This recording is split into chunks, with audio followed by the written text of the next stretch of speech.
શહેરના નવલખી ગ્રાઉન્ડ ખાતે યોજાયેલા લોકાર્પણ અને ખાતમુહૂર્ત કાર્યક્રમમાં રાજ્યના નાયબ મુખ્યમંત્રી હર્ષ સંઘવી હાજર રહ્યા હતા.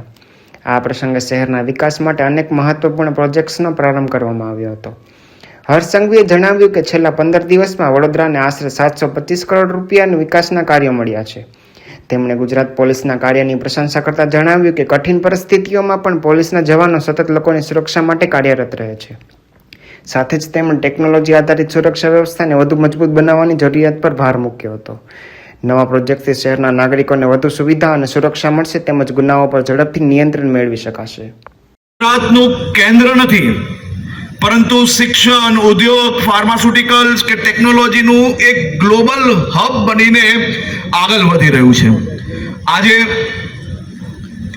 જે આ કેમેરાઓ વિશ્વાસ પ્રોજેક્ટ અંતર્ગત નવા કેમેરાઓ ઉમેરવામાં આવ્યા છે, આ કેમેરાઓ થકી આવનારા દિવસોમાં વડોદરાને વધારે સેફ બનાવવામાં દૂરથી ખૂબ મોટી સફળતા મળવાની છે.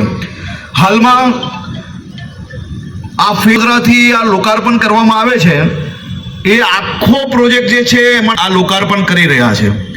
ચોથા ભાગનું બેઉમાં લાગે છે. આ આખો એ 51 નગરપાલિકાને ઓમાં કુલ 12,000થી વધુ નવા કેમેરાઓ ગુજરાત નગરપાલિકાઓમાં બી વડોદરા જેવી જ વ્યવસ્થાઓ મળે જે આપણી આંતરરાજ્ય જે કેમેરાઓ લગાડવામાં આવી રહ્યા છે.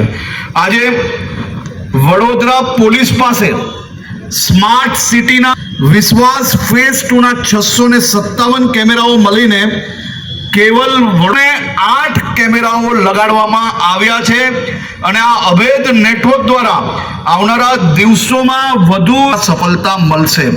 આવા જ વધુ સમાચારો જોવા માટે સબસ્ક્રાઇબ કરો અમારી YouTube ચેનલને અને જોડાયેલા રહો Facebook, Instagram અને Twitter પર.